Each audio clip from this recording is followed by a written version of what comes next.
Jung warned that spiritual growth doesn't strengthen your relationships, it destroys them first, and only some of them rebuild into something real. You've probably noticed it already. The more work you do on yourself, the more distant your relationships feel. Your family asks, "What's wrong with you?" Your friends stop inviting you places. Your partner says, "You've changed," like it's an accusation. This isn't happening because you're doing something wrong. It's happening because you're doing something right.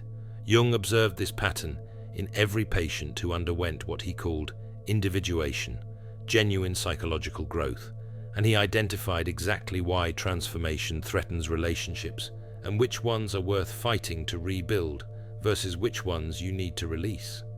The first thing destroying your relationships isn't obvious, and understanding it will change how you see every conflict you're currently experiencing.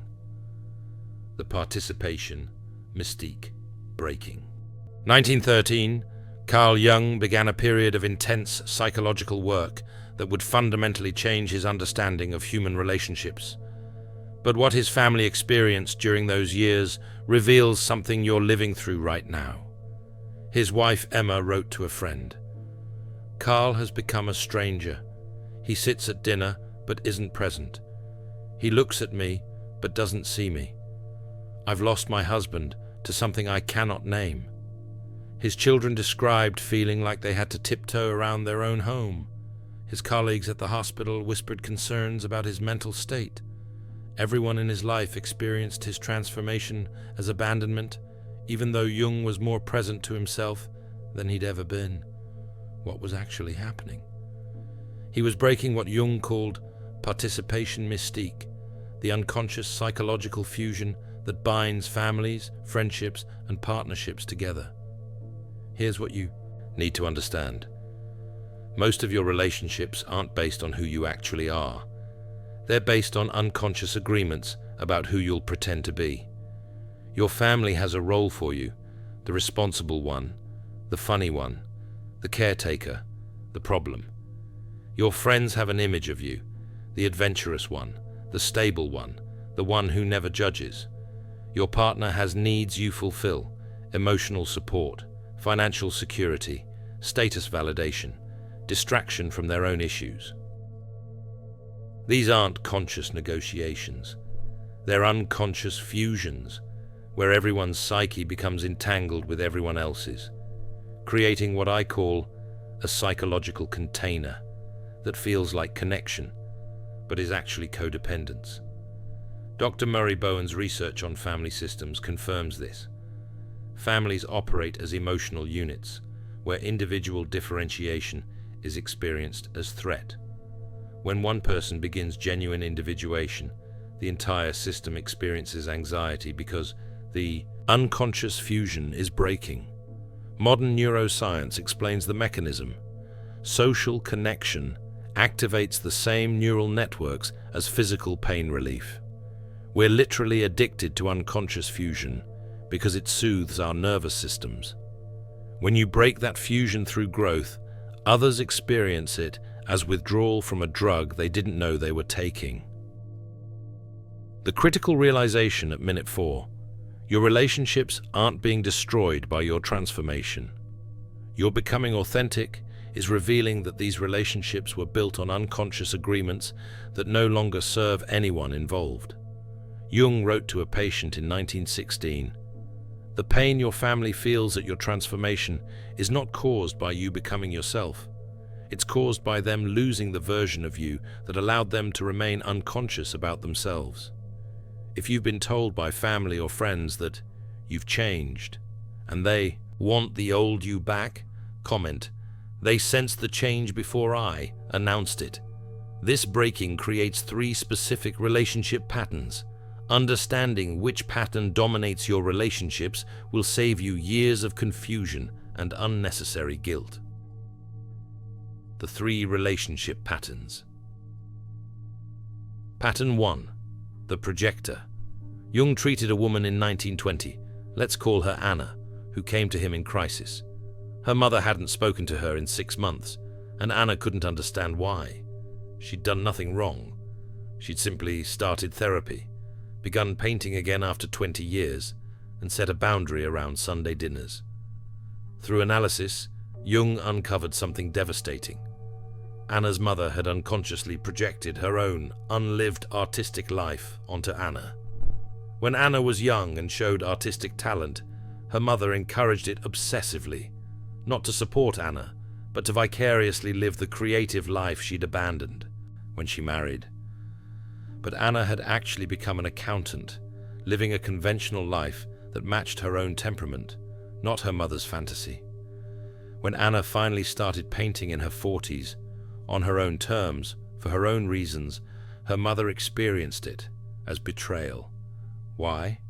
Because Anna's genuine artistic expression shattered the projection. The mother couldn't live vicariously through Anna anymore. She had to face her own unlived life. This is pattern 1. The projector unconsciously needs you to carry parts of themselves they've rejected. Your development forces them to reclaim those parts, which feels unbearable. Eleanor Roosevelt's transformation illustrates this perfectly. When she began developing her own political voice, separate from Franklin's career, her mother-in-law, Sarah, experienced it as personal attack. Sarah had projected her own thwarted political ambitions onto Eleanor's role as dutiful political wife. Eleanor's letters, from this period, reveal the pattern. The more I become myself, the more Mother Roosevelt treats me as enemy. I'm doing nothing to her, yet she experiences my independence as aggression. The projection wasn't malicious. It was unconscious. Sarah didn't consciously think, I'll use Eleanor to live my political dreams. But her psyche did it anyway, and Eleanor's individuation shattered that arrangement. You have projectors in your life right now. The parent who gets anxious when you make choices they wouldn't make. The friend who seems threatened when you succeed in ways they haven't. The partner who loved your potential but resents your actual development when it differs from their fantasy. Projection identification. Technique. When someone reacts emotionally to your transformation, ask yourself, what part of themselves might they have projected onto me? What unlived life am I carrying? For them? This isn't about analyzing them. It's about understanding the dynamic so you can stop absorbing their emotional reaction as if it's about you.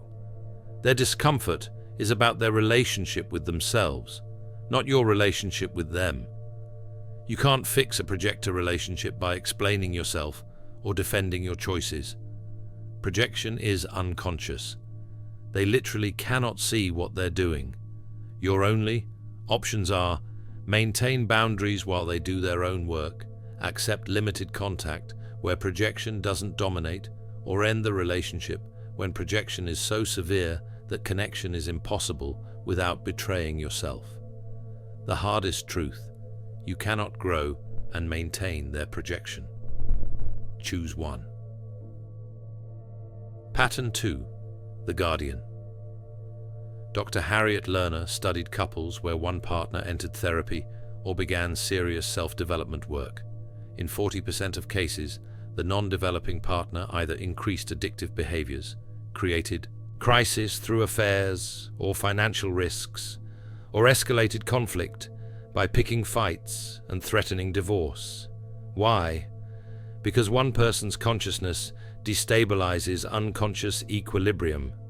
Jung documented this pattern in marriage dynamics, observing that many partnerships unconsciously function as mutual unconsciousness pacts, agreements where both people stay small so neither has to face their own depths. He treated a couple in the 1930s where the husband had begun intensive self-work after a health crisis. As he changed, becoming more emotionally expressive, questioning his career, developing spiritually, his wife became increasingly hostile. She'd say, "I married a rational man, not this emotional stranger. Your spiritual seeking is self-indulgent. You're becoming someone I don't recognize." Analysis revealed that the wife had unconsciously chosen a husband who was emotionally shut down because it allowed her to avoid her own emotional depths. His rationality was her shield, His transformation threatened to expose her to feelings she'd spent decades avoiding. This is pattern 2. The guardian unconsciously needs you to stay unconscious so they can remain unconscious about themselves. Your evolution is a mirror reflecting what they're avoiding in themselves. You're dealing with a guardian when they were attracted to qualities you're now changing.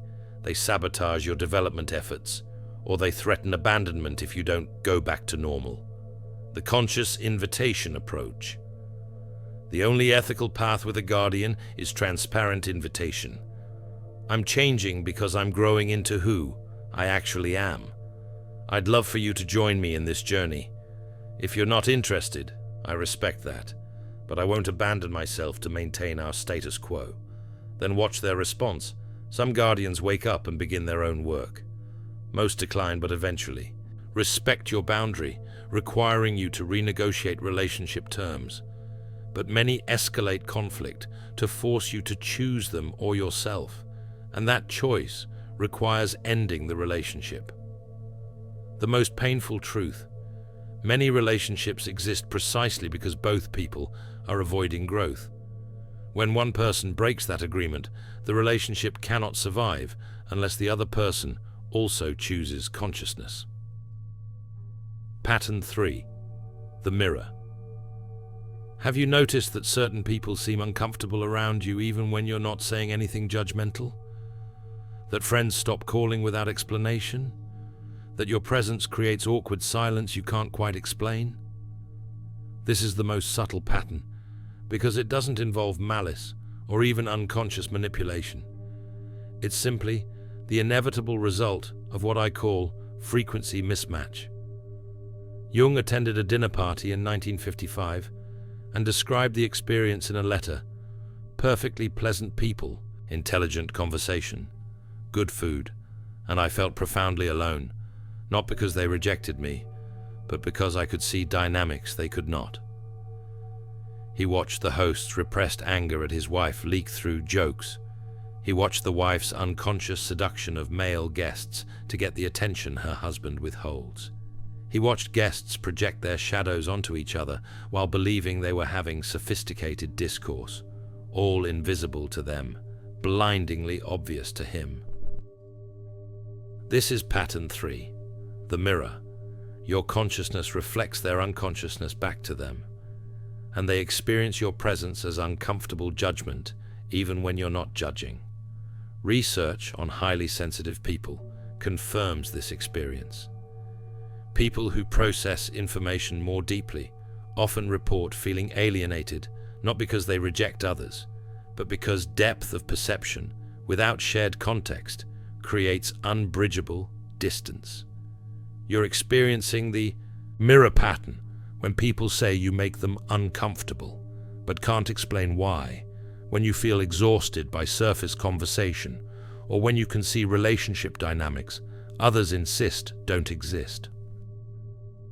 Selective participation. Jung's solution was what he called dosing exposure, strategic engagement followed by withdrawal for integration and recovery. He maintained relationships with unconscious people in his life, but limited contact to sustainable doses. Family dinners kept short, colleague interactions kept professional, social events attended selectively with planned exit strategies. He also created his temenos, sacred space where consciousness could exist without compromise. His tower at Bollingen wasn't escape from the world. It was necessary refuge for maintaining consciousness in a largely unconscious world. The critical distinction: healthy withdrawal is temporary, for integration and recovery, maintains key relationships at sustainable levels, and includes actively seeking conscious community. Unhealthy isolation is permanent, avoids all challenge, cuts off all relationships, and creates rigid us-them mentality. Jung withdrew to his study daily. He didn't abandon his family. He took walks alone. He didn't exile himself from society. He limited social obligations. He didn't become a hermit. If you've noticed that your presence alone makes certain people uncomfortable, even when you're not saying anything judgmental, comment, "I don't judge, I just see clearly." But which of these patterns dominates your relationships? And more importantly, which relationships can transform and which ones need to end? Relationship, death and rebirth. Here's the truth that will hurt. Not all relationships are meant to survive your transformation. In 1918, during his most intense period of psychological work, Jung wrote in his journal, "I have discovered that some relationships were never real connections between authentic selves. They were agreements between false personas to maintain mutual unconsciousness. When one persona dies, the relationship dies, not as tragedy, but as natural completion. Some of the relationships you're trying to save can't be saved because they were never built on authentic foundation. They were built on who you pretended to be, meeting who they pretended to be, sustained by mutual agreement to never look too closely at either person's depths. Your becoming real isn't destroying genuine connection. It's revealing that genuine connection never existed." The relationship inventory. For each important relationship, ask, does this person know who I actually am? Not who they think I am, who I actually am when I'm alone with myself. Can this person tolerate my authenticity? When I'm real, expressing needs, setting boundaries, sharing my actual thoughts, do they move toward me or away? Do they also seek consciousness? Are they doing their own inner work? Or do they need me to stay unconscious so they can avoid theirs? Jung's patient Anna did this inventory with her mother relationship. The answers destroyed her fantasy. Her mother didn't know her actual self, only the projection. Her mother could not tolerate authenticity. Every authentic expression created conflict. Her mother had no interest in consciousness, saw self-examination as self-indulgent. Anna mourned the relationship for 2 years. Not the relationship that existed, but the relationship she'd hoped could exist. Jung guided her through this grief, helping her see that mourning the fantasy was necessary to release it. She eventually moved to limited contact, holiday visits, surface-level updates, no expectation of genuine connection. Anna's mother experienced this as abandonment. Anna experienced it as self-preservation. Big moment at minute 16. Some relationships are meant to end, and honoring that ending is sacred, not selfish. Jung's own relationship with Sigmund Freud illustrates this. They had profound connection, intense collaboration, genuine affection. But as Jung individuated, developing ideas that diverged from Freud's theories, Freud experienced it as betrayal. Freud couldn't tolerate Jung's intellectual independence without seeing it as personal rejection. Jung couldn't suppress his authentic development to maintain Freud's approval. The relationship had to end. Jung wrote years later, "I had to choose between Freud's affection and my own soul. I chose my soul. That choice cost me professionally, socially, personally. But the alternative, betraying my own truth to maintain a false connection, would have cost me everything." You're facing similar choices right now. The friend who only relates to you through shared complaints. The family member who needs you to play a role. The partner who wants you to be who you were, not who you're becoming. Framework for relationship decisions. Some relationships need to transform or be released. These are projectors and guardians who refuse their own work. These cannot survive in current form. Some can be renegotiated. People who are unconscious but not actively blocking your evolution. These continue at limited levels with reduced frequency and specific boundaries. Some deepen through conscious partnership, where both people are committed to their own development. These become more intimate because authenticity meeting authenticity creates real connection. And you'll need to actively build conscious community, New relationships with people also doing inner work. These become your primary support system. The hardest pill to swallow. Most of your current relationships fall into the first two categories. Very few are the third. You'll need to actively create the fourth. Conscious relationship closure. When a relationship must end, do it consciously. Acknowledge what was real. Release the fantasy. Take responsibility for your part. Make clean closure if possible. Complete the mourning. Unprocessed relationship endings create what I call psychic debris that contaminates future relationships. You bring the ungrieved loss into every new connection until you complete the mourning. But here's the paradox. The more authentic you become, the fewer relationships you need. Quality replaces quantity. One conscious friendship becomes more nourishing than 10 unconscious ones. After the death comes something you've never experienced, genuine conscious connection. Building conscious relationships. Jung developed what he called the transcendent function, the ability to hold paradoxes without resolving them into simple either-or choices. Applied to relationships, it means you can be fully yourself and deeply connected, but only with people who are also fully themselves. Unconscious relationships operate on fusion. I need you to complete me. Conscious relationships operate on wholeness. I'm complete and so are you, and we choose connection between two complete beings. Let me show you what this looks like. A man came to Jung after his divorce in 1925, convinced he'd failed at relationship. Through analysis, he discovered that the marriage was built on unconscious complementarity. He was strong, she was weak. He was rational, she was emotional. But these weren't their actual natures. They were roles they'd unconsciously agreed to play. When he began therapy and discovered his own emotional depth, when she began developing her own strength, the complementary arrangement collapsed. Jung told him, "Your marriage didn't fail. It succeeded at its unconscious purpose, mutual avoidance of wholeness. Now you have the opportunity for something far more challenging and far more real, a relationship between two whole people." 3 years later, the man entered a new relationship. This time, both partners did individual therapy. Both had separate friendships and interests. Both could tolerate the other's full emotional range. Both took responsibility for their own triggers. Both saw the relationship as enhancement, not completion. Jung noted, "This relationship has conflict, conscious conflict, where each person claims their truth without needing the other to validate it.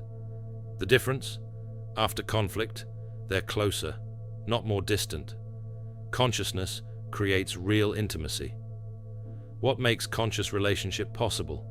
First, differentiation. You know where you end and they begin. Research on couples shows that high differentiation creates higher satisfaction and stability. Why? Because each person takes responsibility for their own emotional state rather than making the other responsible for regulating them. Second, authentic revelation. You show up as you actually are, not as you think they want you to be. This requires courage because it risks rejection. But the paradox, only authentic revelation creates the possibility of being truly seen and therefore truly loved. Third, shadow tolerance. You can hold space for their darkness without needing to fix it. They can witness your shadow without being threatened by it. Both people understand that wholeness includes difficult emotions and parts of self that society deems unacceptable. Fourth, conscious conflict. You fight cleanly, naming the actual issue, taking responsibility for your triggers, seeking understanding rather than victory. Conflict becomes opportunity for deeper knowing rather than evidence of incompatibility. Practical integration. The authenticity audit. Weekly, identify one moment where you performed rather than being real. What were you afraid would happen if you were authentic? The boundary practice. Set one small boundary each week that feels uncomfortable. Notice, most people respect clear boundaries, the ones who don't reveal themselves as incompatible with conscious relationship. The conscious community cultivation. Actively seek people doing similar inner work. Therapy groups, depth psychology communities, authentic relating circles, places where consciousness is valued, not pathologized. You cannot maintain individuation in isolation. You need what I call the community of the conscious, others who have also chosen the difficult path of becoming real. Finding this community requires showing up authentically, being willing to be the first to be vulnerable, prioritizing depth over surface connection, and accepting that this community will be small because consciousness is rare. Big moment at minute 20. The most radical act in relationship is choosing to be completely yourself and inviting others to meet you there, knowing most won't, and accepting that reality without bitterness. Marie-Louise von Franz, Jung's closest colleague, described their professional relationship as model of conscious connection. They could disagree intensely about psychological theories without either person experiencing it as personal rejection. They could challenge each other's ideas without defending their egos. They could collaborate for decades without fusion or dependency. She wrote, "Our relationship worked because neither of us needed the other to validate our existence. We chose connection between two whole people, not fusion between two halves. This is what becomes possible after your transformation destroys unconscious relationships. The opportunity for connections you've never experienced because you've never been whole enough to co-create them. If you've reached the point where you can maintain your truth in relationships without needing others to validate it, comment, 'I see you, but I don't need you.' Even conscious people fall into one trap that destroys everything they've built. The inflation trap and integration. Jung identified a pattern that destroys people even after successful individuation: spiritual inflation. This is where consciousness becomes superiority, evolution becomes elitism, and you lose relationships not because others are unconscious, but because you've become unbearable. The pattern. Someone undergoes genuine transformation, accesses real psychological depth, develops actual consciousness. Then their ego appropriates these experiences and inflates, "I'm awakened and they're asleep. I see truth and they live in illusion." You've probably met this person. They've done the work, had the insights, developed real capacity, but they wield their consciousness like a weapon. They can't have ordinary conversations without pointing out others' unconsciousness.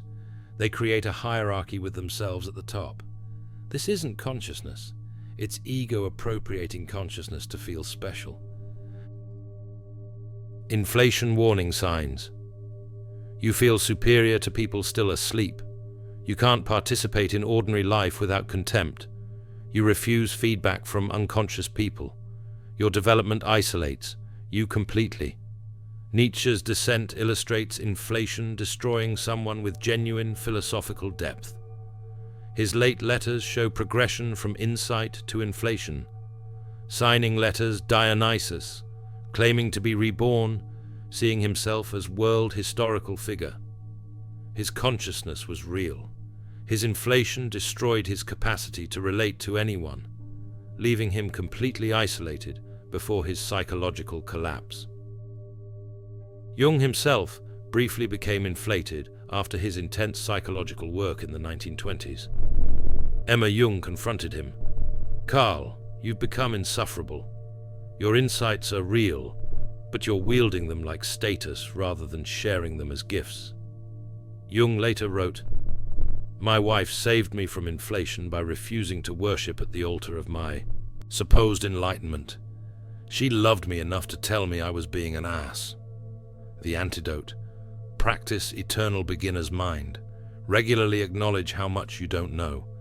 Maintain ordinary relationships with people who keep you grounded. Welcome challenges to your worldview without defending. Do anonymous service where no one knows it was you. Regularly engage with people and situations that humble you when you notice inflation. At 80, Jung wrote, "I know more than I did at 20, but I'm more aware of how little I actually know. The wisest thing I can say after a lifetime of psychological work is, I don't know." The integrated relationship stance. I have done deep psychological work that most people haven't done. This doesn't make me better than them. It makes me capable of different things and unable to relate in certain ways. My job is not to make them like me or agree with me. My job is to maintain my consciousness without needing them to validate it, and to offer presence without needing them to understand it. This is the final integration. You're fully yourself. You're deeply connected where conscious connection is possible. You're boundaried where it's not. You're neither superior nor diminished. You're simply real, relating consciously to a largely unconscious world without bitterness about that reality. The practical daily balance, some time in conscious community for nourishment, some time in ordinary interaction for grounding, some time alone for integration, all of it done with awareness that your consciousness is gift and responsibility, not status or achievement. Jung's final insight. The privilege of individuation is discovering who you truly are. The price is that fewer people can meet you there. The wisdom is accepting that price without making others wrong for being unable to pay it. Your spiritual growth is destroying your relationships. Some of them need to be destroyed. Some of them can transform. All of them will reveal whether they were ever real to begin with. The question isn't how to avoid destroying relationships through transformation. The question is, are you willing to become real and let the relationships that can't tolerate reality fall away, trusting that conscious connections will emerge in the space you've created? Most people choose comfortable unconsciousness over lonely consciousness. They go back to sleep, return to performance, abandon their authenticity to maintain relationships built on lies. Jung spent his life studying the ones who don't, who choose truth over comfort, authenticity over acceptance, wholeness over approval. He discovered they don't just survive the destruction of their relationships. They thrive in the conscious connections that become possible once unconscious ones end. Your relationships are being destroyed right now, not randomly, but systematically, revealing which connections were real and which were arrangements of mutual unconsciousness. This is the most painful and most necessary part of becoming who you actually are. Thanks for watching. See you in the next dimension.